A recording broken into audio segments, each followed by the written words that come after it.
আল্লাহ যে আসমানি ধর্মগ্রন্থ উম্মতি মুহাম্মাদের কল্যাণের জন্য পাঠিয়ে দিয়েছেন, এর নাম দিয়ে দিয়েছেন 36টির মতো। কোন বর্ণনাকারী বলেছেন 39টি। তবে এই 39টির তথ্য খুব বেশি মুফাসসিররা দেননি, 36টির উপরে বেশি মতামত। পৃথিবীতে কোরআন ছাড়া আরো অনেক ধর্মগ্রন্থ আছে না নাই? ঘুমিয়ে পড়েছেন সবাই, তাহলে আপনাদের কিছু বলছেন না। তাহলে আমার বক্তৃতা মনে হচ্ছে আপনাদের কড়া লাগতেছে নাকি? যদি কড়া লাগে তাহলে আমি স্ট্যান্ড ঘুরিয়ে দেব। কোরআন হাদিসের আলোকমালা একটু আলোচনা করছি, যদি আপনাদের মগজের সঙ্গে অ্যাডজাস্ট না হয়। আমি এখন ড্রাইভার, গাড়ি চালাচ্ছি, আপনারা যাত্রী বসে আছেন গাড়িতে। এখন এই রাস্তায় যদি গাড়ি চলতে আপনাদের অসুবিধা হয় তাহলে একটু নক করে দেন, আমি আবার স্টার্ট ঘুরিয়ে অন্য দিকে চালাই। কি ঠিক বললাম না ভুল বললাম? কারণ ড্রাইভার আমি, এখন স্টারিং আমার হাতে। আর যদি বলেন হুজুর কোরআন হাদিস শুনবো না, কেচ্ছা গাইডে ঘটনা বলে, তাও আমি অধম জানি ইনশাআল্লাহ। একটা না বলবো, কোরআনের কথা হাদিসের কথা কিচ্ছু বলবো না। কিন্তু পয়গম্বর বলছেন যে মজলিসে কোরআন হাদিসের আলোচনা করা হয় না, ও মজলিসটা হলো শুকনো মজলিস। কি মজলিস? শুকনো মজলিস। এই শুকনো মজলিসে আল্লাহর রহমত পাওয়া কোনদিন সম্ভব হবে না। কারণ কোরআনের একটা অক্ষর পাঠ করলে সওয়াব কটা? 10টা।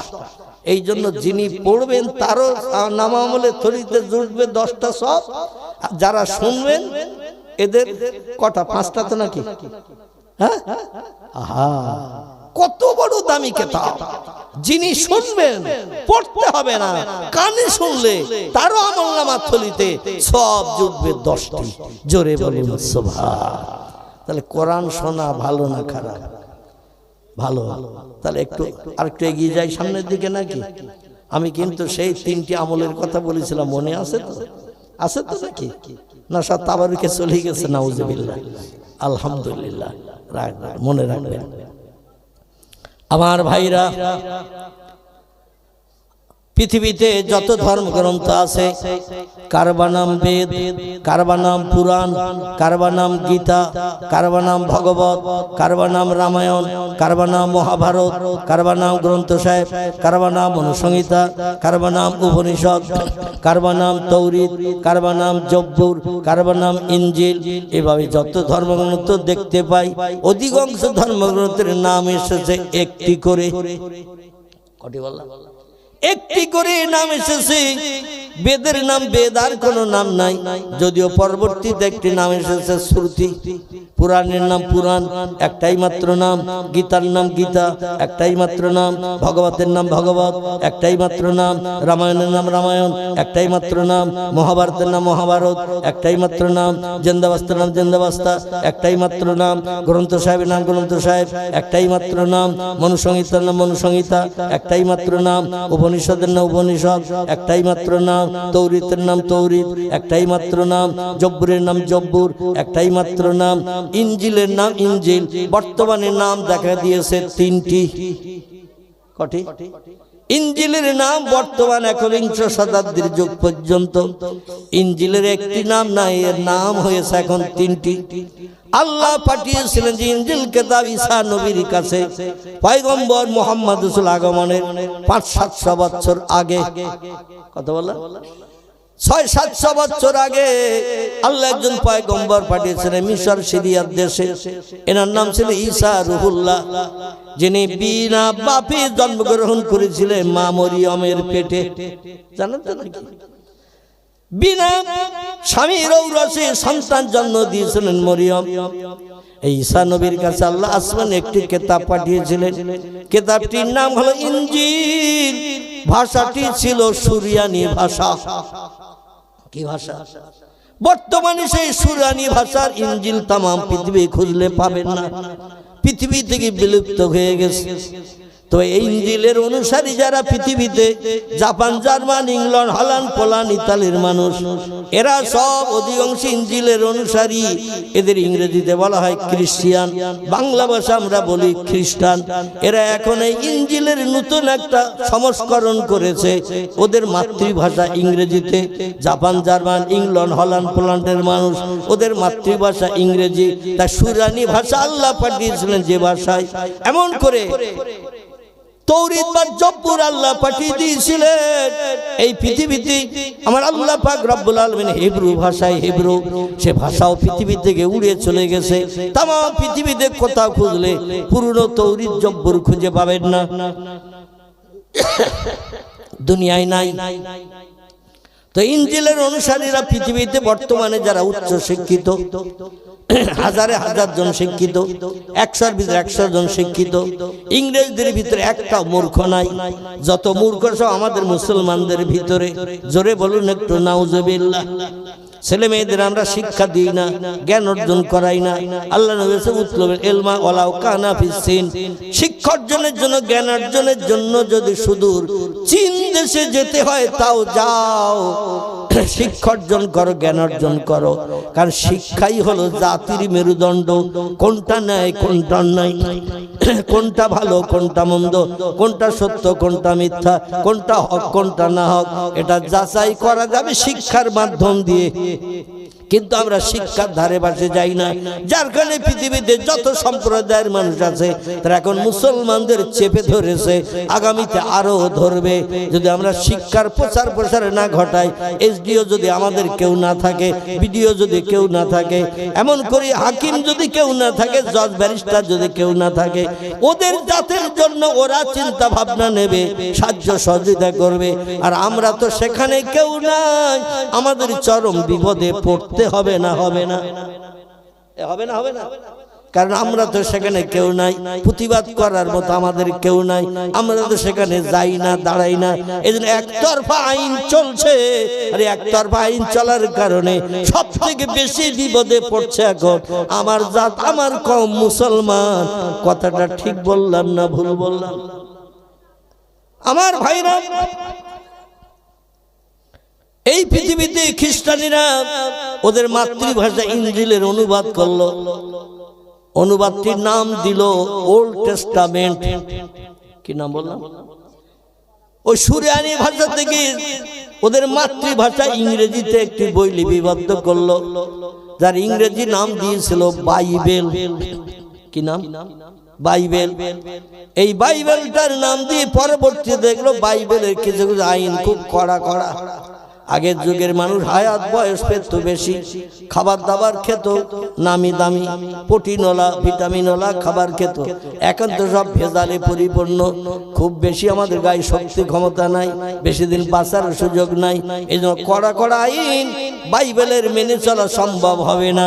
এই জন্য তারা এখন নতুন বাইবেল আবার বানিয়েছে, কড়া কড়া আইনগুলো কাটাকুটি করে দিয়ে নতুন বাইবেল বানিয়েছে, নাম দিয়েছে তার নিউ টেস্টামেন্ট। কি নাম দিয়েছে? একটু কথা বলে। নিউ টেস্টামেন্ট মানে নতুন বাইবেল। আগে ছিল পুরনো বাইবেল, আল্লাহ যেটা পাঠিয়েছিলেন ঈসা নবীর কাছে, এর ইংরেজিতে নাম বাইবেল, আর সুরিয়ানি ভাষায় তার নাম ছিল ইনজিল। এখন যেখানে যেখানে কড়া কড়া আইন, সেগুলো কাটাকুটি করে এখন নর্মাল লোয়ার কোয়ালিটির বানিয়েছে, সবার পক্ষে মেনে চলতে সুবিধা হয়। আমাদের কোরআনের বয়স কম না বেশি? বেশি না কম? আমাদের কোরআনের বয়স হয়েছে দেখতে দেখতে 1450 বছর। কত বললাম? 1450 বছর। তার কোরআনও পূর্ণ হয়েছে না এখনো নতুন আছে? একটু কথা বলেন না। কোরআন নতুন আছে না পূর্ণ হয়েছে? মূর্খ মানুষের কাছে কোরআন পূর্ণ হয়ে গেছে। 1450 বছর আগের গুদম পোষা মাল, নাউজুবিল্লাহ বলে।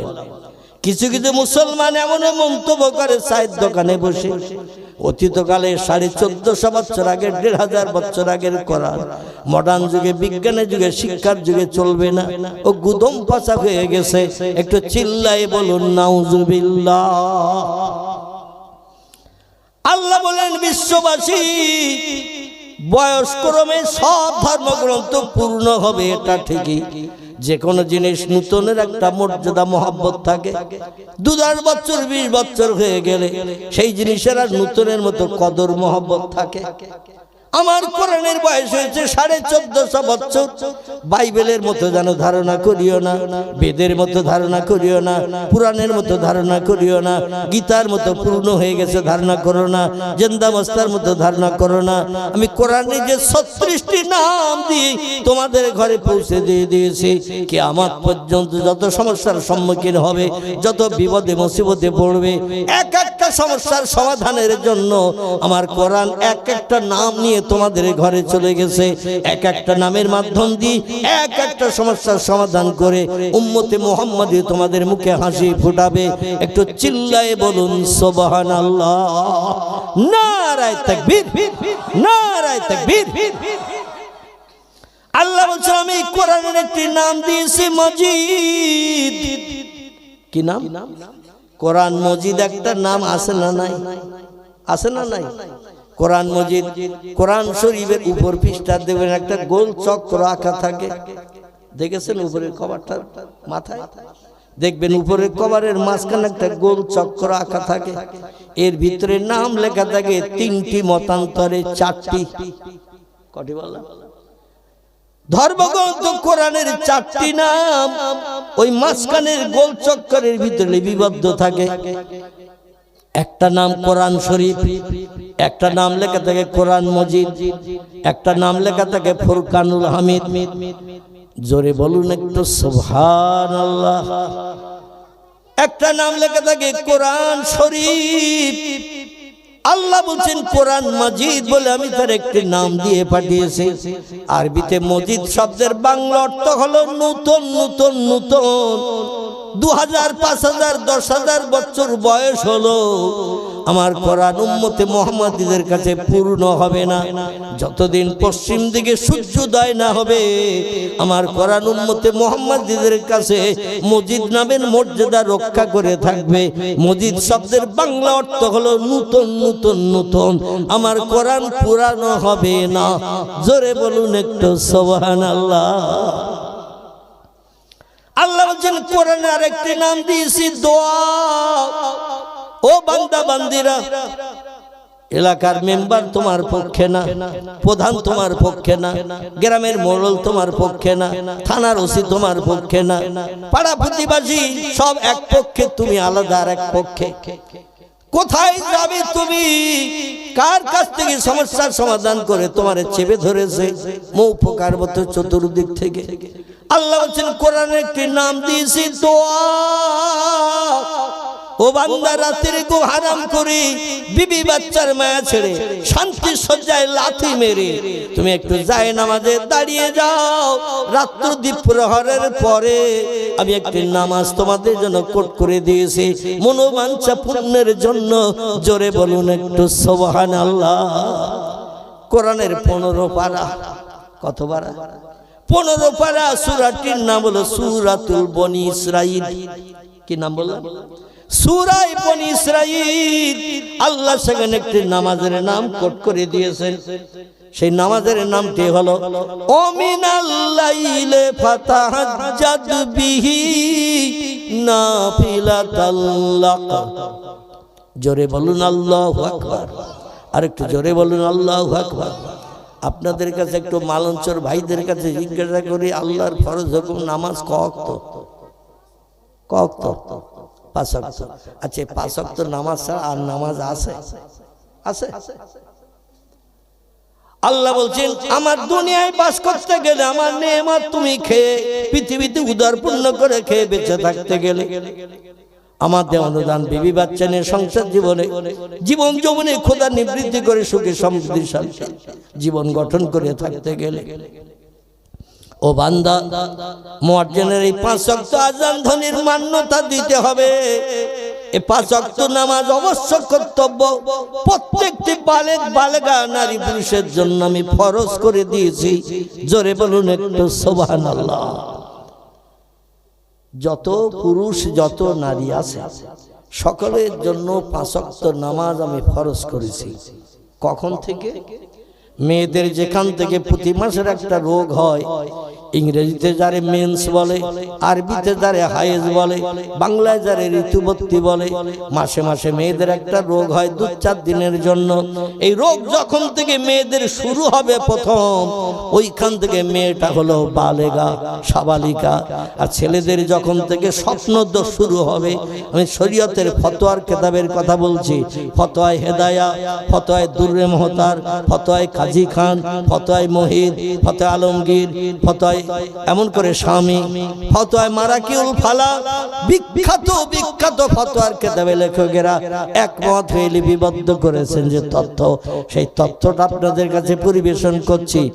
মেয়েরা যেখান থেকে ঋতুবতী শুরু হবে, সেখান থেকে মেয়েরা হলো বালেগা, প্রাপ্তবয়স্কা। আর ছেলেদের যেখান থেকে স্বপ্নদোষ শুরু হবে, সেখান থেকে ছেলেরা হলো বালেগ, এমন করে তারা প্রাপ্তবয়স্ক। এইখান থেকে নিয়ে মরণের দিন পর্যন্ত কোন মেয়ের এক ওয়াক্ত নামাজ কাজা করলে 80 হব্বা জাহান্নামের আগুনে জ্বলতে হবে। কোন পুরুষ যদি ইচ্ছাকৃত এক ওয়াক্ত নামাজ কাজা করে, তাকে 80 হব্বা জাহান্নামের আগুনে জ্বলতে হবে। সাহাবীরা বললেন, মাহিয়াল হব্বা ইয়া রাসূলুল্লাহ, হব্বা আবার কি জিনিস? নবী বললেন, একটানা 2,88,00,000 বছর লোক একটানা জাহান্নামের আগুনে জ্বললে হবে 1 হব্বা। ইচ্ছাকৃত আজান শুনলাম, চায়ের দোকানে বসে বসে তাস খেললাম, আজান শুনলাম, আমি ক্যারাম বোর্ডে অ্যাকশন চালালাম ক্লাব ঘরের ভিতরে বসে বসে। এদিকে অবশ্য ক্যারাম বোর্ড টোট কেউ খেলে না, চার দোকানে তাসও কেউ বোধহয় খেলে না, খেলেটা নাকি? আজান চলছে, যদিও কানে আজান আসে বলে সলিমউদ্দিন চাচা যাবে, কোন আব্দুল করিম দাদা যাবে, আব্দুর রহমান ভাই যাবে, কারণ ওরা বুড়ো হয়ে গেছে, কারো বয়স 82, কারো 85, কারো 92। ওদের 3 কাল গেছে, 1 কাল বাকি। কখন আজরাইল এসে চাবি মারা দেয়, ওরাই যাবে কোন মসজিদে। আল্লাহ বলছেন, ফানফুজু, আমার দুনিয়ায় বাস করবে, আমার নেয়ামত খাবে, আমার অনুদান বিবি বাচ্চা নিয়ে সংসার জীবনে সুখ ভোগ করবে, আমার জমিনে ঘর বেঁধে তুমি বসবাস করবে, আর আমার হুকুমের তামিল করবে না, মর্যাদা না জানে কান দেবে না। ফানফুজু, কোরআনের 27 পারা সূরা রহমান। আল্লাহ বলেন, বেরিয়ে দাও আমার পৃথিবী থেকে, বেরিয়ে দাও আমার পৃথিবী থেকে। যে দেশ তোর জানা আছে, যেখানে সূর্যোদয় হয় না, চাঁদ ওঠে না, সূর্য ওঠে না, রাত হয় না, দিন হয় না, এরকম দেশ যদি তোর জানা আছে না থাকে, সেখানে চলে যা। আমার ইবাদত করতে হবে না, আমার হুকুম তামিল করতে হবে না, আমার দুনিয়ায় বাস করবি, আমার নেয়ামত খাবি, আমাদের অনুদান বিবি বাচ্চা নিয়ে জীবন যৌবনে খোদা নিবৃত্তি করে সংসার জীবনে সুখ ভোগ করবি, আর আমার মর্যাদা না জানে কান দিবি না। বেরিয়ে যা আমার পৃথিবী থেকে। বাড়িতে যদি একটা গোলাম চাকর মানদার রাখেন, মানদার কাস্তার, বাড়িতে 10টা গরু আছে, একটু ফাঁকায় প্রতিদিন সকালবেলা নিয়ে যাবি, বিকালবেলা বাড়ি নিয়ে আসবি। মাঝে মধ্যে আত্মীয় স্বজন আসলে বাড়ির মেয়েরা দোকানে পাঠিয়ে দেবে, একটু মাল মাত্রা কিনে আনবি। মাঝে মাঝে বাড়িওয়ালা চলে গেছে কোনো কাজে, বলে আমার সঙ্গে আয়, বাজারটা করে দেবো, বাজারটা বাড়ি নিয়ে আসবি। আমি ওখান থেকে চলে যাব কলকাতায় কিংবা বসিরহাটে যাবো, আমার কাজ রয়েছে। বাড়ির চাকর মানদার যদি বলে প্রতিদিন 3 সাজ খাবো, বছরে 3 বার কাপড় চোপড় নেব, মাস গেলে 6,000 টাকা মাইনে নেব, কিন্তু আপনার কথা শুনতে পারবো না, এখন গুলি খেলায় ব্যস্ত আছি। কি খেলা? গুলি খেলা, কাছের গুলি। আমি এখন গুলি খেলছি, যেতে পারবো না মালঞ্চে, যেতে পারবো না বিকাল বেলা গরু আনতে। আপনার হুকুম তামিল করে আমি এখন এই কাজটা করতে পারবো না, এখন খেলায় মত্ত হয়েছে। বাড়িওয়ালা ওরে রাখবে না, গলা ধাক্কা দিয়ে বার করে দেবে। একটু কথা বলে, বেরিয়ে যা শয়তান। প্রতি মাসে 6,000 মাইনে দেই, প্রতি বছর 3 বার করে নতুন জামা কাপড় দেই, প্রতিদিন 3 সাজ করে খেতে দেই, আর একটা কথা শুনিস না, কথা বললেই বলি গুলি খেলছি। এখন অমুক খেলায় মত্ত আছে, গাদি খেলছে, ফুটবল খেলছে, ক্রিকেট খেলছে। মালিক যেমন তারে রাখবে না, আল্লাহ বলছেন বেরিয়ে যা আমার পৃথিবী থেকে, আমার দুনিয়ায় তোর থাকার অধিকার নাই। আল্লাহ কত বড় রহমান, কত বড় রহিম, কত বড় গফফার, কত বড় করিম। আল্লাহ রাগের বসে পড়ে বললেন আমার নেয়ামত খাচ্ছিস, আমার জমিনে বাস করছিস, আর আমার হুকুম মানবি না। রাগের বসে বলেছি বেরিয়ে যা, ফানফুজু বেরিয়ে যা, কিন্তু লা তানফুজু না। ও বান্দা তুই যাবি কোথায়? কোথায় যাবি তুই? যেখানে যাবি সেও আমার বানানো পৃথিবী, ঠিক না? যেখানেই যাবি সে আমার বানানো পৃথিবী। আমার পৃথিবী ছাড়া কোথাও যাওয়ার জায়গা তুই খুঁজে পাবি না। ইল্লা বিসুলতান, সব পৃথিবীর দেশ, জীব জন্তু, কীট পতঙ্গ, সাগর সলিল, পাহাড় পর্বত, আমি আল্লাহ আমার হুকুম মেনে চলে। আমার হুকুমের খেলাফ কেউ করে না। কেবল যারে সৃষ্টি সেরা বানিয়েছি। লাকাদ খালাকনাল ইনসানা ফি আহসানি তাকবীম। জোরে বলুন একটু আল্লাহু আকবার। আল্লাহ কোরআনে সূরা 3 ভিতরে তথ্য কট করে দিয়ে বলছেন যত সৃষ্টি চোখে দেখতে পাও, যত সৃষ্টি চোখে দেখতে পাও না, সমস্ত সৃষ্টির ভিতরে আমি একটা সৃষ্টিকে সেরা করে মর্যাদাবান করে বানিয়েছি। তার নাম আমি কোরআনে সূরা 3 ভিতরে কোট করে দিয়েছি, লাকাদ খালাকনাল ইনসানা ফি আহসানি তাকবীম। সেই সৃষ্টির নাম হলো ইনসান।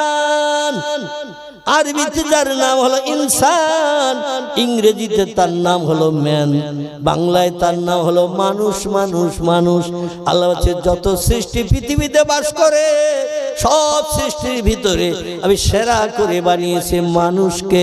জোরে বলুন একটু সুবহানাল্লাহ।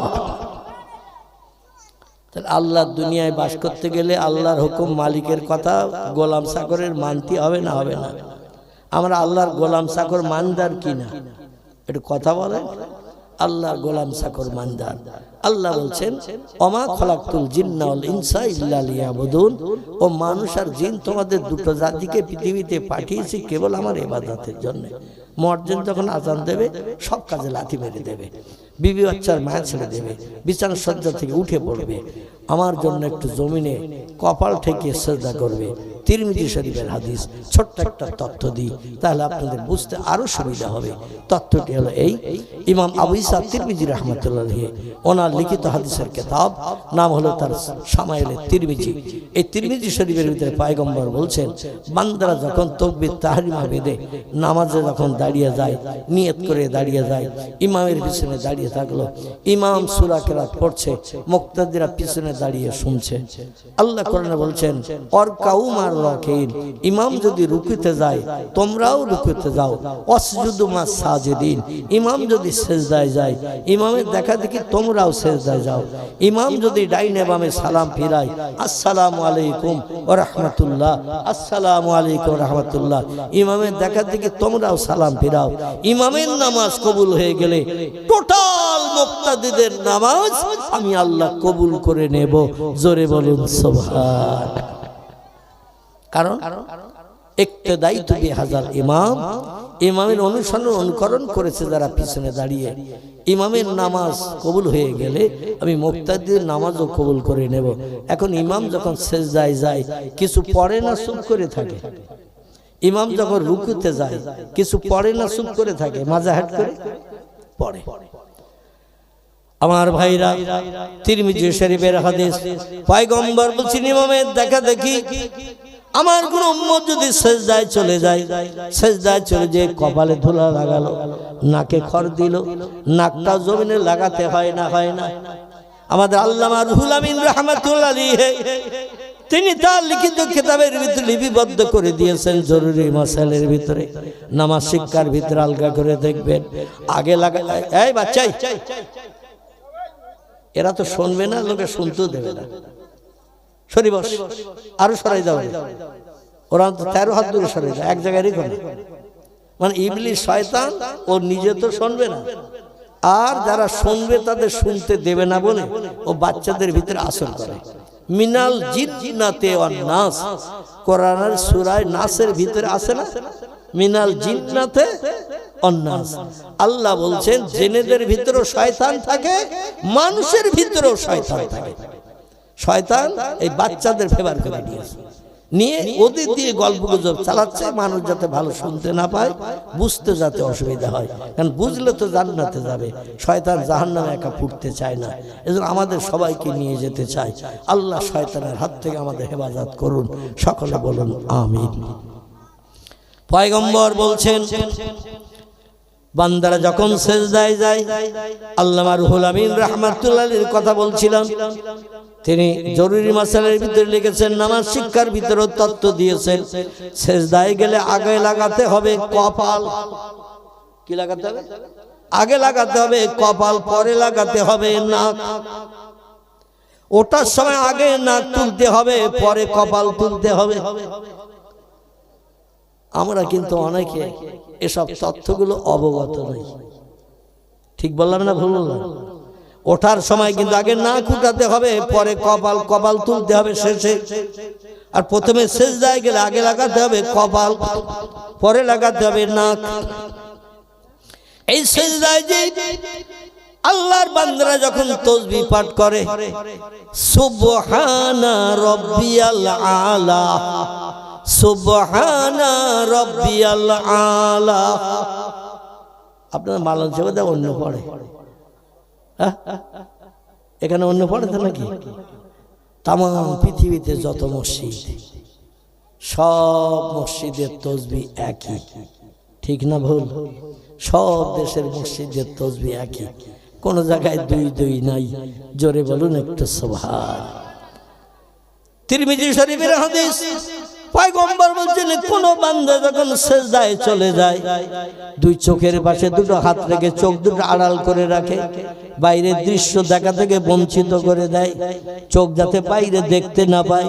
এই চোখের পাশে হাত দুটো রেখে চোখ আড়াল করে দিয়ে কপাল জমিনে লাগিয়ে যখন ধুলা মাখায়, নাকে খড় দেয় আর তাসবিহ পড়ে, সুবহানা রাব্বিয়াল আলা, সুবহানা রাব্বিয়াল আলা। তিরমিজি শরীফের হাদিস। পয়গম্বর বলছেন খুশু খুশু নিয়তে, হে মহান পবিত্র আল্লাহ। সুবহান শব্দের বাংলা অর্থ হলো হে মহান পবিত্র আল্লাহ, তুমি খাও না, তুমি ঘুমাও না, তুমি পেশাব করো না, তুমি পায়খানা করো না। আয় আল্লাহ, তুমি স্বামী স্ত্রী মিলন করো না, তোমার দেহ ফ্র্যাকচার হয় না, রক্ত নির্গত হয় না, তোমার দেহ নাপাকি হয় না।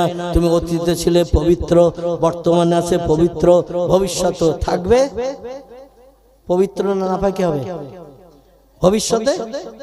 ভবিষ্যতেও থাকবেন তিনি পবিত্র। এই তাসবিহটা কোনো বান্দা যখন দুটিবার মাত্র পাঠ করে, হে মহান প্রভু আল্লাহ, তুমি সব শক্তির ঊর্ধ্বে এবং তুমি হলে মহান পবিত্র, তোমার মতো পবিত্র আর কেউ নাই। জোরে বলুন একটু সুবহানাল্লাহ। এবং সব শক্তির ঊর্ধ্বে তুমি, রব্বিয়াল আলা শব্দটির বাংলা অর্থ হলো আল্লাহ হলো সব শক্তির ঊর্ধ্বে, তার উপরে ক্ষমতার কারো নাই নাই নাই। এই তাসবিহটা দুটিবার যদি কোন নবীর উম্মত পাঠ করে, আল্লাহ নবী বলছেন আল্লাহ খুশিতে এত বাগবাগ হয়ে যায়, আনন্দে এত আত্মহারা হয়ে যায়। আল্লাহ ডেকে বলেন, যা রে বান্দা যা, আমি তোর সারা জীবনের গুনাহ মাফ করে দিয়ে বেগুনাহ মাসুম বানিয়ে দিলাম। একটু জোরে হবে না? আর একটু জোরে হবে না? আচ্ছা, আমরা সেজদায় যখন যাই তাসবিহ কবার পড়ি? কবার? আমরা সেজদায় যাই কমপক্ষে তাসবিহ পড়ি 3 বার, ঠিক কি না? কিন্তু মসজিদে যখন জামাতে নামাজ হয়, ইমাম সাহেব কতবার পড়ে তাসবিহ বলে মনে হয়? হ্যাঁ, ইমাম সাহেব কমপক্ষে অন্তত 7 বার 8 বার 10 বার পড়ে। এই জন্য পড়ে সব মুসল্লিদের যাতে 3 বার ভালোভাবে পড়ার সুযোগ হয়। আমরা যেমন ক মিনিট লাগে? 1 মিনিট লেগেছে, হাফ মিনিটের ভেতরে হয়েছে না হয়নি? কিন্তু ইমাম সাহেব সেজদায় যদি যায় তসবিহটা একটু পবিত্রতা অবলম্বন করে খুশু খুজুর নিয়তে অক্ষরগুলোর মাখরেজ আদায় করে সুবহানা রাব্বিয়াল আলা এইভাবে যদি 5 বার 7 বার পড়ে, এমন কিছু মুসল্লি আছে ওদের তার ভিতরে অন্তত 7 বার পড়া হয়ে যায়। ঠিক বললাম না ভুল বললাম? ও তখন বলে একটু মাথা উঁচু করে দেখি হুজুর উঠেস কিনা। মাথা উঁচু করে দেখি ইমাম সাহেব পাছা উঁচু করে মাথা সেজদায় রেখে দিয়েছে। বলছে আমার 7 বার হয়ে গেল, হুজুরের 3 বার এখনো হয়নি। তো এখন আল্লাহর কোরআনের নির্দেশ, ইমামের দেখা দেখে রুকুতে যাও, ইমামের দেখা দেখে সেজদায় যাও, ইমামের দেখা দেখে ডাইনে বামে সালাম ফিরাও। এখন ও আগে থাকতে ঠেলে উঠেছে হুজুর উঠেস কিনা দেখার জন্য। এখন যদি দেখে হুজুর এখনো সেজদায়, ও আবার সেজদায় যায় না। বাচ্চা ছেলেদের দেখবে ওর আবার সেজদায় যায়, আবার সেজদায় গিয়ে 4 বার 5 বার পড়িয়ে নিয়ে আবার মাথা তুলে দেয়, হুজুর এখনো উঠেনি। ওর তখন মনে মনে ধারণা হচ্ছে হুজুর বোধহয় সেজদায় দিয়ে মরিয়ে গেছে। 1 বার 5 বার 1 বার 7 বার 7 আর 5 কত 12-13 বার পড়লাম 2 বার করিয়ে, তাও হুজুর এখনো মাথা তোলে না। হুজুর বোধহয় সেজদায় দিয়ে মরিয়ে গেছে। কে হুজুরের ডাকবে এই অপেক্ষায় বাচ্চারা থাকে না, অনেকে অপেক্ষায় থাকে। একটু খুশু খুজু নিয়তে আল্লাহর উপরে একাগ্রতা নিয়ত করে নামাজে থাকতে হবে। নামাজে আমি আসি সেজদায় করাকাত হয়েছে, মাঝে মাঝে আমাদের মনে হয় না। ঠিক বললাম না ভুল বললাম? হুজুর 3 রাকাত পড়লো না 2 রাকাত পড়ে বসলো না 4 রাকাত হয়ে গেল। মানে নামাজ পড়তেছে মন আছে জুতোই, নামাজ পড়ছি মন আছে দোকানে শাটারে, তাড়াতাড়ি এসে তালা দিয়েছি। তো নামাজ পড়ছি মন আছে বাড়ি খোকার মার কাছে ইলিশ মাছ কিনে দিয়েছি, গরম গরম ঝোল দিয়ে বাংলাদেশের পদ্মার ইলিশ খাবো। খাসির গোশের দাম একটু কম ছিল মালঞ্চ বাজারে, খাসির গোশ টেস্টফুল, অন্তত বাড়ি যেয়ে গরম গরম খাবো, জানা নতুন করে গরম করতে না হয়। দেহ আছে এক জায়গায়, মন আছে আরেক জায়গায়। এই নামাজ কি আল্লাহর দরবারে কবুল হবে বলে মনে হয়? হবে? এ নামাজ কোনদিন কবুল হবে না। নামাজ তাদেরই কবুল হয় দেহ আছে যেখানে, মন থাকবে সেখানে। শতকরা 99% মানুষ আমাদের এখন দেহ এক জায়গায়, মন এক জায়গায়। ঠিক বললাম না ভুল বললাম? এই জন্য পৃথিবীতে 2টি দলের মানুষ আমি শেষের দিকে নিয়ে আসছি, কারণ দেখতে দেখতে সময় 10টা 5 হয়ে গেছে। হুজুর এসেছো নাকি? ছেলেরা কমিটি ছেলেরা কই? এখনো আসেনি? একটু টেলিফোন করো বাবা, একটু ফোন করো একটু। না ভাই আমি অসুস্থ মানুষ, তো আমি আপনাদের দাবি শুনি 6 ঘন্টা পর্যন্ত ওয়াজ করেছি আপনাদের বক্তারা পল্লিয়ান পাড়ায়। 4টে বক্তা দাও, 3 জন আসেনি। 12 হাড়ি বিরিয়ানি করেছে এই বক্সার আর পল্লিয়ান পাড়া, যেই খোঁজ নেবেন। একাই জলসা করেছি 6 ঘন্টা, মানে বিরিয়ানি শেষ না হওয়া পর্যন্ত আমার ছাড়ি না। তো এশার নামাজ শুরু করেছি রাত 1:45 শেষ করেছি একাই। এখন আর আমি সেই ওয়াজ করতে পারছি না, কারণ আমার এখন একটা কিডনি জোড়া।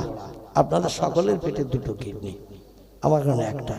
এখন আমি আবার এই 4 বছর অসুস্থ হয়ে ঘরে থাকি। আপনারা চান একটু দয়া বা দরদ দেখাবেন। আমি প্রত্যেকটি কর্তৃপক্ষের দাবি মেনেছি। পীর সাহেবদের দাওয়াত থাকে, আমি আগের বক্তা থাকি। পীর সাহেবের আসেনি বলে হুজুর একটু চালান। এইবার আস্তে আস্তে 1 ঘন্টা 1.5 ঘন্টা পরে পীর সাহেব এসেছে। আমি জলসা কোথাও ভাঙিনি, যত সময় না এসেছে তত সময় আমি প্রোগ্রাম চালিয়েছি। আমি অধম আমার জীবনে এটা আমি করেছি যে জলসাটা ভেঙে যাবে, এত টাকা পয়সা খরচ করে পান্ডে হুজুর এখন আসেনি। হুজুর আসবে, একটা টাইম দিয়েছে, রাস্তায় যানজট হতেই পারে নাকি, সুবিধা অসুবিধা হতেই পারে। আমি লম্বা টাইম দিয়ে ওয়াজ করেছি, কিন্তু এখন আমার কাছে ওই দাবিটা রাখবেন না। কম বেশি আমার অপারেশন পর্যন্ত খরচ হয়েছে 80 লক্ষ টাকা। কত বললাম? 80 লক্ষ টাকা অপারেশন পর্যন্ত খরচ হয়েছে। তারপরও 21টা করে ট্যাবলেট দৈনন্দিন খেতে হয়েছে, 4 বার করে পেটে ইনসুলিন ঢোকাতে হয়েছে। এখনো 3 বার করে ঢোকাতে হয় নাভিতে ইনসুলিন, এখনো 3 বার করে ঢোকাতে হয়। শুনলে তাজ্জব হয়ে যাবে। এরপরও আমি হাঁকাচাল্লা করে ওয়াজ করি, অতীতকাল থেকে নিয়ে। আমি যখন বক্তৃতা করি মনে করেন ওনার পেটে কিডনি 3টে, এ মনে করেন না করেন না, কিন্তু আমার পেটে এখন একটা কিডনি জোড়া। আম গাছে যেমন কলম বাঁধে ওই রকম কলম বাঁধা মতো জোড়া। এই জন্য খুব পেশার সৃষ্টি করবেন না। উনি আমাকে বলেছিলেন যে আমি 10টার ভিতরে পৌঁছে যাব, আপনি সেইভাবে 8টার পরের দিকে বসবেন। সেভাবে আমি বসেছি। আমার কর্তৃপক্ষ ভাইদের কাছে আমি অনুরোধ করছি, ওনার কাছে একটু ফোন করেন কত দূর এসেছে বা কাছাকাছি এসেছে কিনা। আসলে আমি ছাড়বো ইনশাল্লাহ, তবে খুব বেশি প্রেশার আমার দেবেন না, যাতে আমি আবার কঠিন রোগে পতিত হই। চিরসুখী জন ভ্রমে কি কখন, চিরসুখী জন ভ্রমে কি কখন, ব্যথিত বেদনা বুঝিতে পারে, কি যাতনা বিষে বুঝিবে সে কিসে, কবু আসি বিষে দংশনি যারে। সাপে যার কেটেছে সেই জানে সাপের বিষের যন্ত্রণা কি, সাপে যারে সবল দেয়নি দংশন করেনি, ও সাপের বিষের জ্বালা জীবন কি অনুভব করতে পারবে নাকি, কোনদিন বুঝবে না সাপের বিষের জ্বালা কি। এজন্য আমি অধম এই কঠিন রোগে আক্রান্ত, আল্লাহ একটু সুস্থ করেছেন, আপনাদের কাছে দোয়া চাই। আল্লাহ পাক যে অবস্থায় রেখেছেন এখনো পূর্ণ সুস্থতা পেতে পারি নাই, এখনো চলতে গেলে আমার গা টলে।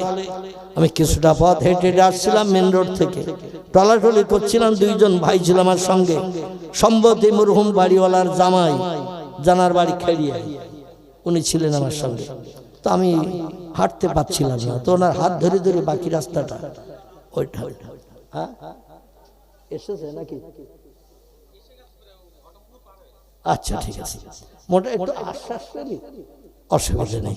একটু দরুদ শরীফ। আল্লাহুম্মা সাল্লি আলা সাইয়্যিদিনা মাওলানা মুহাম্মদ ওয়া আলা আলি সাইয়্যিদিনা মাওলানা। অভয়ে বাণী দিল তারা, অভয়ে বাণী দিল তারা, ও আমিনা বিবি,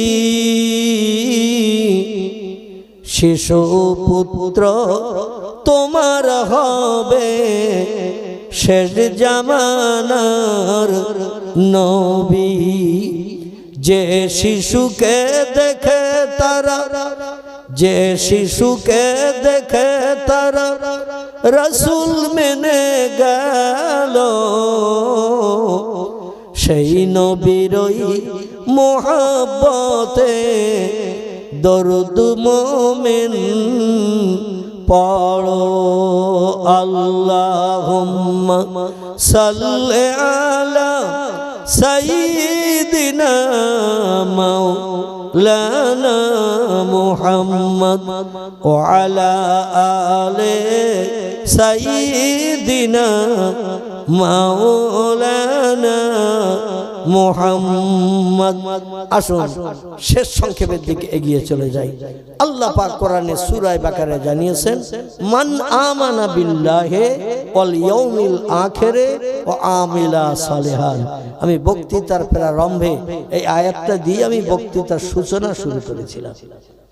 এই আয়াতটার ভিতরে আল্লাহ 3টি আমলের কথা বলেছেন, 3টি কাজের কথা বলেছেন। একটি হলো আমারে না দেখে তোমাদের বিশ্বাস করতে হবে তোমাদের প্রভু স্রষ্টা বলে একজন মালিক আছে। আছে না নাই? আচ্ছা, আল্লাহর কে কে দেখেছেন একটু হাত তুলে দেখান।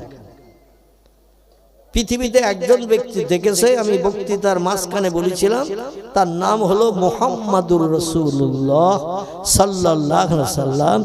আল্লাহকে তিনি দেখার সুযোগ পেয়েছিলেন জীবনে 53 বছর বয়সে রজব মাসের 26 তারিখের দিনগত রাত আল্লাহর সামনে বসে, আরশ কুরসির সামনে বসে, আরশের ভিতরে বসে একটানা আল্লাহর চেহারা দেখেছিলেন 27 বছরের লম্বা মেয়াদ। আর একজন পয়গম্বর আল্লাহর দেখার জন্য অনুরোধ করেছিলেন মাদানী দেশের তুর পাহাড়ের ওই খেজুর গাছের তলায় দাঁড়িয়ে। মনে আছে যে খেজুর গাছের কথা বলছি? এই খেজুর গাছটা এখনো বেশি আছে, তত্ত্ববিদরা তথ্য দিয়েছেন। এই খেজুর গাছের তলায় দাঁড়িয়ে মুসা নবী আল্লাহর কাছে কথা বলতেন, আর খেজুর গাছের পাতা কথা ধরে নিয়ে 7 আসমান পাড়ি দিয়ে সিদরাতুল মুনতাহা টপকিয়ে আল্লাহর কাছে পৌঁছে দিতেন। জোরে বলুন সুবহানাল্লাহ। মুসা নবী সমস্যার কথা বলতেন, আল্লাহ প্রত্যুত্তর দিতেন। খেজুর গাছের মাথার পাতায় ধরে নিত কথা, আর মুসা নবী আল্লাহর কথা শোনার জন্য গাছের গায়ে রিসিভারে কান দিয়ে বসে থাকতেন। খেজুর গাছের গায়ে কান দিয়ে বসে থাকতেন।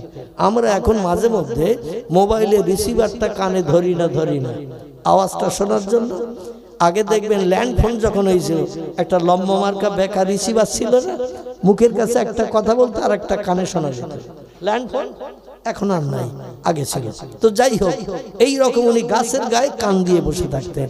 আল্লাহর তরফ থেকে হাওয়ার মাধ্যম দিয়ে কথা চলে আসতো, খেজুর গাছের পাতা ধরে নিত। দেখবেন খেজুর গাছের ভিতরে সুতার মতো, তামার তারের মতো চোঁচ আছে না নাই? আছে না নাই? খেজুর গাছের ভিতরে দেখবেন সুতার মতো, তামার তারের মতো সরু সরু চোঁচ আছে। ওই চোঁচের মাধ্যম দিয়ে গাছের পাতা ধরে নিয়ে কথাটা আমাদের পয়গম্বর মুসা নবীর কানে পৌঁছে দিয়ে দিত। মুসা নবী সমস্যার সমাধান করে বাড়ি আসতেন আর বলতেন, রব্বে আরেনি, আল্লাহ তোমার সঙ্গে আমার কথোপকথন হয়, সমস্যার সমাধান হয়, মনে শান্তি পাই, কিন্তু তোমারও তো একটা দিন আমি দেখতে পাই না। এই পৃথিবীতে বিজ্ঞানীরা বানিয়েছে মোবাইল মেশিন। আগের মোবাইল মেশিন আমার কাছে একটা আছে, আমি অতীত কাল থেকে ব্যবহার করি। আল্লাহ যতদিন বাঁচায় ততদিন ব্যবহার, এই হচ্ছে আমার মোবাইল। আমি অতীত কাল থেকে এটাই ব্যবহার করি, এছাড়া আমি দ্বিতীয় মোবাইল ব্যবহার করি না। এখন বর্তমান প্রযুক্তির যুগে একটু লম্বা মার্কা মোবাইল বেরিয়েছে না বেরোবে? আচ্ছা, ওখানে একটা আঙুলের স্পর্শ করলি মনের মানুষ প্রথম বেরোবে না বেরোবে না? এখানকার ছেলেদের নেই, আমি এদের নামে বদনামটা দেব না, কারণ যাওয়ার সময় ঘা কত খেয়ে যেতে হবে। এখানকার ছেলেদের মনের মানুষ নেই। আমাদের বসিরহাট মানে নদীর ওপারে, মালঞ্চ নদীর ওপারে, আর ওরা শীতের রাতে কেউ এখানে আসেনি, আমার ঘা খাওয়ার দরকারও নেই। ঠিক বললাম না ভুল বললাম? আল্লাহু আকবার। এখন অধিকাংশ মানুষের কাছে, আগে আলেম ওলামারা বাড়িতে রেডিও রাখলে বলতো ওর বাড়ি খাওয়া যাবে না, বলতে না বাবাজি। তারপরে টেলিভিশন যখন আসলো শোকেসের মাথায়, আমি যার বাংলা নাম দিয়েছিলাম বৌমা। কি নাম? আমার পুরনো ক্যাসেট শুনবেন, তাতে এই নাম দেয়ারই বৌমা। এই জন্য বৌমা নাম দিয়েছিলাম। ওরে ভালো নতুন কাপড় দিয়ে ঢেকে রাখে, আর নিজের স্ত্রীর গায়ে হাতে মাথায় পেটে সব ফাঁকা, আর ওরে ঢেকে রেখেছে সুন্দর কাপড় দিয়ে। টেলিভিশন যন্ত্র মাঝে মধ্যে ছায়াছবির অনুষ্ঠানের সময় ঘড়িতে তাকিয়ে যখন দেখে, বৌমার ঘুমটা তখন আলগা হয়ে যেত। এখন অধিকাংশ বাড়ির টেলিভিশন সব পুকুরে টুকুরে কি সারগাদায় গেছে জানি না, কারণ এই ছোট্ট একটু লম্বা মার্কা মেশিন বানানোর কারণে সিনেমা হলও মালিকেরা সব মদখোর মাতালের মতো পাগল হয়ে জম ধরিয়ে হাতুড়ি দিয়ে সিনেমা হল সব ভেঙে চুরমার করে দিচ্ছে। ঠিক বললাম না ভুল বললাম? যদি বলেন হোয়াট ইজ দ্য ডকুমেন্ট, তাহলে একটু বলবে এই বসিরহাটে যেতে হবে, খুব বেশি দূর যেতে হবে না, আপনাদের ঘটকপুকুর যেতে হবে। খুব দূরের নাকি? এখান থেকে বোধহয় 12-13 কিলোমিটার দূর নাকি ঘটকপুকুর যাবেন। ওখানে দুটো সিনেমা হল ছিল, ওই ভাঙাড়ির দিকে যে একটু কষা খাল পার হয়ে। একটার নাম ছিল নূরমহল, একটার নাম ছিল পাখিজা। ঠিক বললাম না ভুল বললাম? দুইটা বন্ধ। আমাদের বসিরহাটে একটু যান, একটার নাম ছিল ফাল্গুনী, একটার নাম ছিল দেবযানী, একটার নাম ছিল মিলনী। মালিকদের মাথায় কি ঘুম পোকা ধরলো, জম ধরিয়ে হাতুড়ি দিয়ে শুধু বেরিয়ে, শুধু ভাব, টোটাল সিনেমা হল ভেঙে চুরমার করে। দেবযানীও ভেঙেছে, ফাল্গুনীও ভেঙেছে। খোলা পথায় বাদুড়ে রোডে যেতে একটা সিনেমা হল ছিল, নাম তার বলাকা, সেও ভেঙেছে। দেগঙ্গা বাজারের আগে ব্যাকের পাশে বাজারে ঢুকতে ডান পাশে একটা সিনেমা হল ছিল, নাম ছিল তার তারা, সেও ভেঙে কমপ্লিট। মানো সিনেমা হল এখন পকেটের ভিতরে বিজ্ঞান ঢুকিয়ে দিয়েছে। ঠিক বললাম না ভুল বললাম? এক সিনেমা হলে গেলে 2-4 ঘন্টা এক ফিল্ম দেখতে হয়, আর পকেটের ভিতরে সিনেমা হলে 1000 ফিল্ম সব রেডি করা আছে না। আরে আল্লাহর নবী তিরমিজি শরীফের হাদিসে জানাচ্ছেন, যে ঘরের দেওয়ালে জীবজন্তুর ফটো ক্যালেন্ডারে পিকচারে টানিয়ে রাখা হয়, ওই ঘরটি ইসলাম শরীয়তে নাজায়েজ হারাম সাব্যস্ত হয়। ও ঘরে নামাজ কালাম তসবিহ তালিল জিকির আজকার কোরআন তেলাওয়াত আল্লাহর দরবারে কোনোদিন কবুল হবে না, হবে না, হবে না। জোরে বলুন একটু নাউজুবিল্লাহ।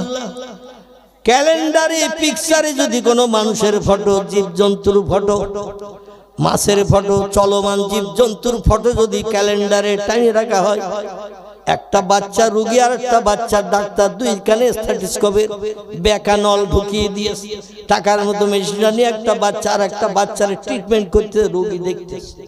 এরকম ক্যালেন্ডার আছে না নাই? আছে না নাই?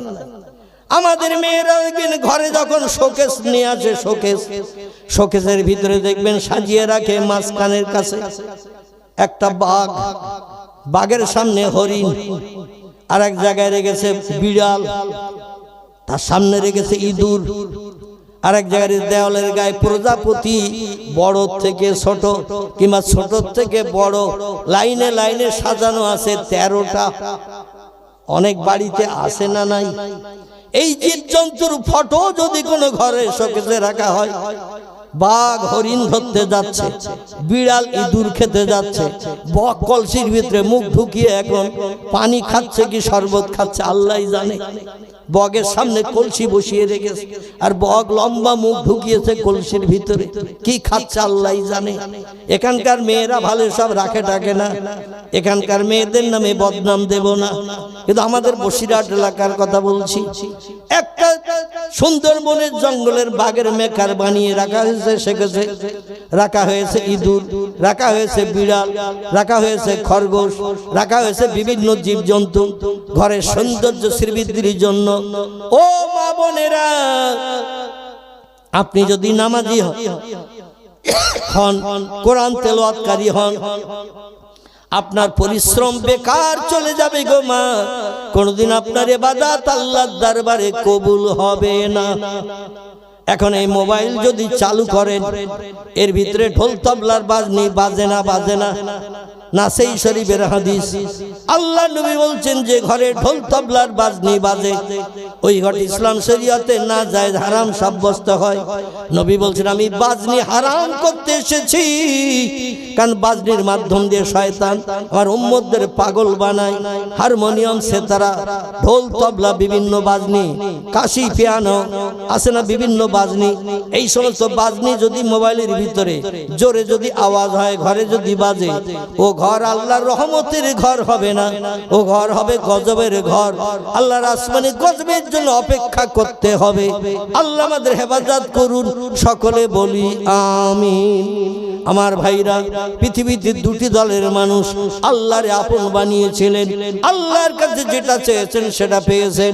আল্লাহ বলেন প্রথমে আমার না দিকে বিশ্বাস করো, আমি একজন মালিক আছি। 2 নম্বর হলো পরকাল বলে একটা লম্বা জিন্দেগি বানিয়ে রেখেছি, ওয়াল ইয়াউমিল আখির, পরকাল বলে একটা লম্বা জিন্দেগি বানিয়ে রেখেছি। এই লম্বা জিন্দেগিতে দুটি ভাগে বিভক্ত, একটার নাম হলো জান্নাত, একটার নাম হলো জাহান্নাম। সৎকর্ম করে যারা আসবে জান্নাতে অহুম ফিহা খালিদুন, যুগ যুগ যুগ যুগ ধরে ধরে জান্নাতের ভিতরে সুখ ভোগ করবে। আর ইবলিস শয়তানের আদর্শের অনুকরণ যারা করবে, এদের ঠিকানা হবে জাহান্নাম। আগুনে তাদের দগ্ধ করা হবে, আগুনে পুড়িয়ে পুড়িয়ে তাদের গায়ের গোশতগুলো ঝরিয়ে ঝরিয়ে ফেলা হবে। কুল্লামা নুদিজাত জুলুদুহুম বাদদালনাহুম জুলুদান গায়রাহা লিয়াযুকুল আযাব। আল্লাহর কোরআনে সূরা বাকারা আল্লাহ পাক কোরআনে বলছেন, কুল্লামা নুদিজাত জুলুদুহুম, অপরাধী বান্দা যারা হবে, মদ খাবে, সুদের ব্যবসা করবে, সিনেমা যাত্রায় যাবে, অবৈধ মেয়েদের নিয়ে বিভিন্ন পিকনিক স্পটে, গার্ডেনে, বাগানে যাবে, বাদাম ভাজা খাবে, ফুচকা খাওয়াবে, দীঘার সমুদ্র সৈকতে যে সাগরের ঢেউ দেখতে যাবে, 3 দিন লজ ভাড়া করে থাকবে, 4 দিনের দিন বাড়ি আসবে। এরা গেল সাগরের ঢেউ দেখতে দীঘার সমুদ্র সৈকতে, আর 3 দিন লজ ভাড়া করে থেকে 4 দিনের দিন যখন বাড়ি আসে, এরা গেল মানুষ হয়ে সাগরের ঢেউ দেখতে।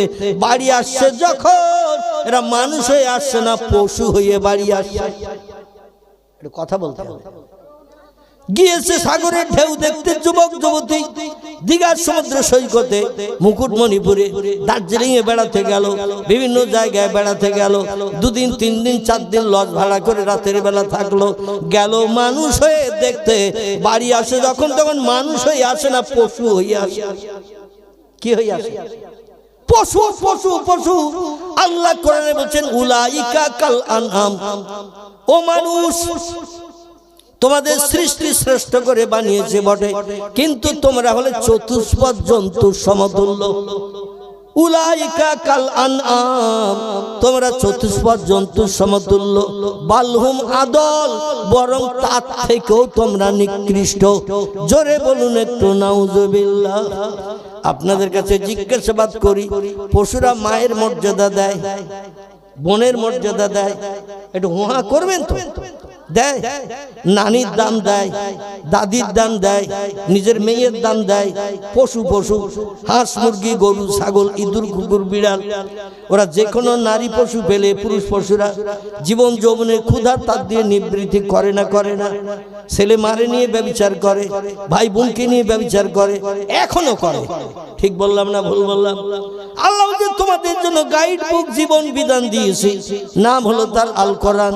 পশুদের দিই নাই, বাঘ ভাল্লুক হাতি সিংহ গন্ডার ইঁদুর কুকুর বিড়াল সাপ বিচ্ছু ব্যাঙ মাছি মশা পিপিলিকা কীট পতঙ্গ জীব জন্তু যত সৃষ্টি চোখে দেখতে পাচ্ছ, কাউকে জীবন বিধান দেয়নি, গাইড বুক দেয়নি, জীবন বিধান দেয়নি, কেবল দিয়েছি মানুষকে। এই জীবন বিধানের নাম হলো আল কোরআন। জোরে বলুন একটু সুবহানাল্লাহ। আল্লাহ বলেন, শোনো, জীবন যৌবনে খোদা যদি নিবৃত্তি করতে চাও, আমার কোরআনের বিধান মেনে চলো। বিসমিল্লাহির রহমানির রহিম। ফানকিহু মা তাবা লাকুম মিনান নিসা মাসনা সুলাসা ওয়া রুবা ফাইন খিফতুম আল্লাহ তাদিলু ফাওয়াহিদাতান আল আখির। জোরে বলুন একটু আল্লাহু আকবার। আল্লাহ বলছেন, ও মানুষ, পশুর মতো দেখে, গরুর মতো দেখে, ছাগলের মতো দেখে, হাঁস মুরগির মতো দেখে তুমি জানো তোমার মাকে, তোমার বোনকে, তোমার কন্যাকে স্ত্রী বানিও না। ওরা সবাইকে স্ত্রী বানায়, সবাই বানায়, তুমি জানো বানিও না। তোমাদের জন্য আমি আল্লাহ পাক বিবাহ বন্ধন আমার কোরআনে তোমাদের জন্য গাইড বুক করে লিপিবদ্ধ করে পাঠিয়েছি। ফানকেহু, তোমরা নিকাহ করো, বিবাহ করো, মা তাবা লাকুম মিনান নিসা, যে মেয়েটা তোমার নজরে পছন্দ হবে, যে মেয়েটা তোমার নজরে ভালো লাগবে, তারে বিবাহ বন্ধনে আবদ্ধ করো, বিয়ে শাদী করো, মোহরানা সাব্যস্ত করো, বিয়ে করে সংসার জীবনে সুখ ভোগ করো, জীবন যৌবনে খোদা নিবৃত্তি করো। একটা স্ত্রী যদি তোমার সুখ দিতে না পারে, মাসনা, তুমি 2টো বিয়ে করতে পারবে। আমি আল্লাহ তোমার জন্য বিবাহ বন্ধন এইভাবে কোরআনে বর্ণনা করে দিয়েছি। একটা স্ত্রী যদি তোমার জীবন যৌবনের খোদা নিবৃত্তি করতে না পারে, মাসনা, তুমি 2টো বিয়ে করো। 2টি স্ত্রী যদি তোমাকে সংসার জীবনে সুখ দিতে না পারে, সলাসা, তুমি 3টে বিয়ে করো। 3টি স্ত্রী যদি সব সমস্যার সমাধান তোমার দিতে না পারে, রান্না বান্না, খাওয়া দাওয়া, জামা কাপড় পরিষ্কার পরিচ্ছন্ন থেকে শুরু করে তোমার পরিষেবা দিতে যদি 3টে না পারে, ও রোবা, তুমি একসঙ্গে 4টে পর্যন্ত নারীকে বিয়ে করতে পারবে। তবে হুঁশিয়ার, সাবধান হয়ে যাও, পশুর মতো যেন চরিত্র নষ্ট করো না। আল্লাহ নবী তিরমিজি শরীফের হাদিসে বলছেন, যার চরিত্র নাই পৃথিবীতে তার কিছুই নাই। চরিত্র যেন নষ্ট করো না, ইজ্জতের খারাপি যেন করিও না, গুপ্তাঙ্গকে অপব্যবহার করবে না। তোমরা তোমাদের গুপ্তাঙ্গকে তোমরা সংশোধন করে রাখবে, নিজের কাছে তুমি সযত্ন রেখে দেবে, কোনো বাজে জায়গায় যেন ব্যবহার করবে না। বিবাহিত পুরুষ, বিবাহিত নারী সারা জীবন সংসার জীবনে সুখ ভোগ করবে, আমার তরফ থেকে এটা বৈধতা।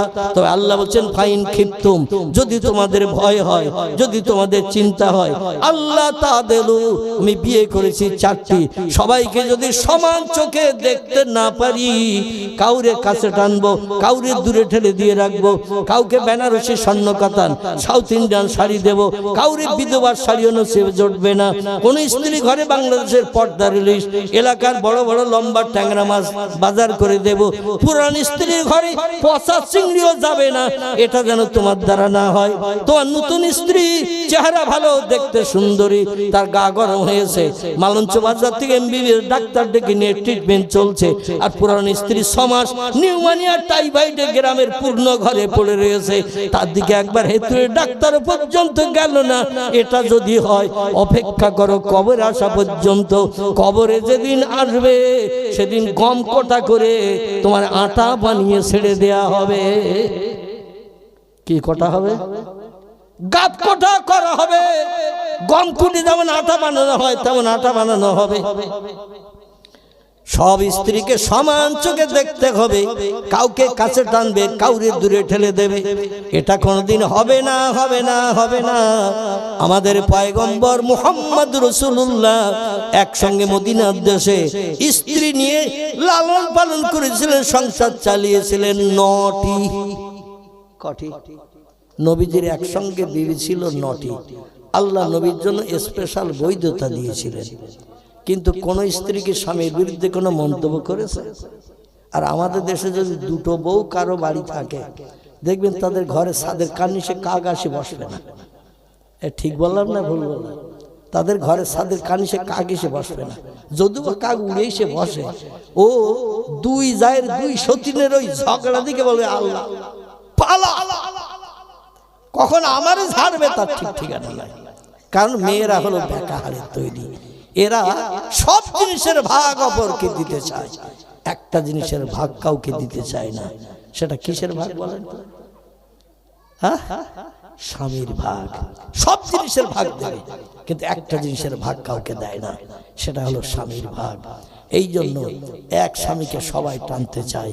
পয়গম্বর 9টা স্ত্রী ছিল, প্রত্যেকের বাড়িতে সপ্তাহে 1 দিন করে পালা করে করে থাকতেন। যিনি বৃদ্ধা বুড়ি ছিলেন হযরত সাউদা, সুফিয়া, এদের ঘরও 1 দিন যেতেন। আবার যিনি যুবতী কুমারী অবিবাহিতা ছিলেন হযরতে মা আয়েশাতুল হুমায়রা, তার ঘরও 1 দিন থাকতেন। নবী আয়েশা কুমারী অপরূপা সুন্দরী বলে তার ঘরে 3 দিন, আর যারা বুড়ি হয়ে গেছে তাদের ঘরে যাবে না সপ্তাহে 1 দিন। এটা নবীর আদর্শ না। নবীর আদর্শ ছিল একেবারে সাদা কাপড়ের মতো। জোরে বলুন একটু সুবহানাল্লাহ। আল্লাহ বলছেন ফাইন খিফতুম, যদি তোমাদের ভয় হয়, যদি তোমাদের চিন্তা হয়, আল্লাহ তাদেলু, সব স্ত্রীর সঙ্গে ব্যবহার সমান করতে পারবে না, সবাইকে সমান চোখে দেখতে পারবে না, তাহলে ফা অহেদাতান, একটা স্ত্রী তোমার জন্য যথেষ্ট। খবরদার যেন বাড়তি বিয়ে করতে যাবে না, এটা কোরআনের নির্দেশ। কোরআনে বলা হয়েছে 4টে পর্যন্ত বিয়ে করবে, জীবন যৌবন সম্বরণ করার জন্য। বাইরে কোনো জায়গায় যেন তুমি তোমার ইজ্জত নষ্ট করবে না।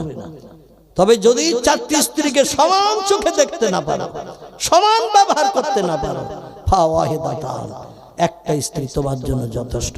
জোরে বলুন একটু আমিন, জোরে বলুন একটু আমিন। একটু মহব্বতে কলেমার জিকির লা ইলাহা। এসেছে হুজুর, এসছে নাকি? লা ইলাহা ইল্লাল্লাহ, লা ইলাহা, লা ইলাহা ইল্লাল্লাহ মুহাম্মাদুর রাসূলুল্লাহ। কলেমা সঙ্গের সাথী, কলেমা হবে গোরের বাতি, তাই পড়ো কলেমা দিবারাতি, কলেমা ছাড়া নাই কো গতি, বলো লা ইলাহা ইল্লাল্লাহ, লা ইলাহা, লা ইলাহা, লা ইলাহা ইল্লাল্লাহ মুহাম্মাদুর রাসূলুল্লাহ।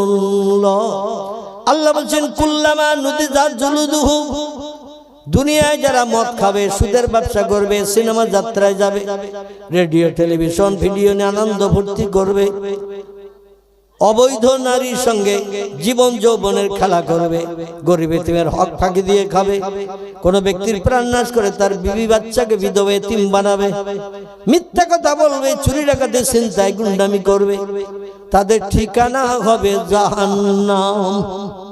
কি হবে? জাহান্নাম, নরকাগ্নি। এখানে তাদের দগ্ধ করা হবে। কেমন দগ্ধ? আল্লাহ কোরআনে বলছেন কুল্লামা নুদিজাত জুলুদুহুম, যখন আগুনে তাদের নিক্ষেপ করে আমার ফেরেশতারা লোহার শিকলের দড়ি গলায় পরিয়ে হর হর করে টানতে টানতে নিয়ে যেয়ে যখন জাহান্নামে নিক্ষেপ করবে, গায়ের গোস্ত চামড়াগুলো পুড়ে পুড়ে কয়লার মতো ঝরে ঝরে পড়বে। আর পৃথিবীতে বর্তমান আগুনের যে ক্রিয়া, আগুনের ক্রিয়ার থেকে জাহান্নামের আগুনের ক্রিয়া 69 গুণ বেশি কড়া। টোটাল আগুনকে 70 ভাগে ভাগ করে একটা ভাগ আল্লাহ পৃথিবীতে মক্কা মুকাররমার আবু কুবাইস পাহাড়ের পাথরে নিক্ষেপ করেছিলেন। এই পাথরে পাথরে ঘর্ষণ করলে চকমকি বার হয়, তার থেকে আগুন ধরে যায়। আগে পাথরে আগুন ছিল না। আদম নবী তার বিবিকে রান্না করে খাওয়ার জন্য এই আগুন পাঠিয়ে দিয়েছিলেন জাহান্নামের আগুনকে 70টা ভাগ করে। পাওয়ার কমিয়ে কমিয়ে কমিয়ে কমিয়ে 70-এর কম করে নরমাল করে একটা ভাগ পাঠিয়েছিলেন। এই আগুনে যদি 10 মিনিটে কারে হাত দিতে বলা হয়, দেবে কেউ? দেবে? যদি বলা হয় তোমার হাত পা বেঁধে আগুনে ফেলে দেবো, 25 মিনিট পরে তুলবো, রাজি হবে কেউ? হবে? কেউ রাজি হবে না। আল্লাহ বলছেন আমার অপরাধী বান্দাদের শাস্তি দেওয়ার জন্য ফেরেশতারা আমি যে আগুন বানিয়েছি, আগুন একটু কঠিন কড়া করতে হবে। ফেরেশতারা বললেন ইয়া রব্বি, কি করে কড়া করব বলুন? আল্লাহ বলছেন ওই আগুন তোমরা জ্বালাতে থাকো, জ্বালাও। রড জ্বালিয়ে যেমন গুড় করা হয়, গুড়, খেজুরের রস, আখের রস, তালের রস জ্বালালে গুড় হয় না? হয় না? আচ্ছা, রসের কালার গুড়ের কালার একরকম তো? রসের কালার আর গুড়ের রং আলাদা। এটা একটু বলবেন, তাহলে আমি বুঝবো যে আপনারা বুঝতে পারছেন। আর যদি চুপ করে থাকেন আমি বুঝবো আমার একাই বকছি আর একাই শুনছি। আমার ভাইরা, আল্লাহ বলে আগুন জ্বালাও, কড়া করো, কড়া। ফেরেশতারা বললেন ইয়া রব্বি, কতদিন জ্বালাতে হবে? আল্লাহ বলেন আলফা সানা, 1000 বছর ধরে জ্বালাও। 1000 বছর ধরে আগুন জ্বালানো হলো। আল্লাহ বলেন জ্বালিয়েছ আগুন? ফেরেশতা বলেন না আমি আর রব্বি, হ্যাঁ। আল্লাহ বলেন আগুনের কালার এখন কেমন হয়েছে বলো? ফেরেশতা বলেন 1000 বছর আগুন জ্বালিয়ে গাঢ় করার কারণে আগুনের রং এখন হয়েছে সাদা। কি হয়েছে? আগুনের কালার রং হয়েছে সাদা। আল্লাহ অপরাধীদের শাস্তি দেওয়ার উপযুক্ত এখনো হয়নি, আবার 1000 বছর জ্বালাও। 2 দিন 5 দিন 10 দিন 1 মাস 2 মাস 6 মাস নয়, 1 বছর 2 বছর নয়, হাদিসের 1000 বছর জ্বালিয়ে জ্বালিয়ে রড জ্বালিয়ে যেমন গাঢ় করে গুড় করা হয়, ওই রকম জ্বালানো হলো আবার 1000 বছর। জ্বালানোর পর আল্লাহ বলেন এ আমার ফেরেশতা, আইয়ুহাল মালায়েকা, এ আমার ফেরেশতারা বলো, কুল কুল তোমরা বলো এখন আগুনের কালার রং কেমন হয়েছে? ফেরেশতারা বললেন ইয়া রব্বি, আগুনের কালার পরিবর্তন হয়ে আহমার, লাল বর্ণ ধারণ করেছে। আল্লাহ বলেন মদ খাবে যারা, সুদ খাবে যারা, ব্যভিচারী করবে যারা, গরিবদের হক ফাঁকি দিয়ে খাবে যারা, এমন করে মানুষের প্রাণ নাশ করে বিবি বাচ্চারা বিধবা এতিম বানাবে যারা, পৃথিবীতে আমার কোরআনের নির্দেশের বিরুদ্ধে কাজ করবে যারা, তাদের উপযুক্ত শাস্তি দেওয়ার আগুন এখনো হয়নি। লাল রঙের আগুন দিয়ে শাস্তি দেওয়া যাবে না, আবার 1000 বছর জ্বালাও। তিরমিজি শরীফের হাদিস। আবার ফেরেশতা 1000 বছর ধরে আগুন জ্বালিয়েছে। যারপর আল্লাহ বললেন মা হিয়া ইয়া আইয়ুহাল মালায়েকা, এবার আগুন কেমন দেখতে হয়েছে বলো, মা তারা একটু দেখে বলো। ফেরেশতারা বলল রব্বি আল্লাহ, 3000 বছর জ্বালানোর পরে আগুনের কালার 1000 বছর করে করে জ্বালাচ্ছে, আর পরিবর্তনে আলাদা রং হচ্ছে।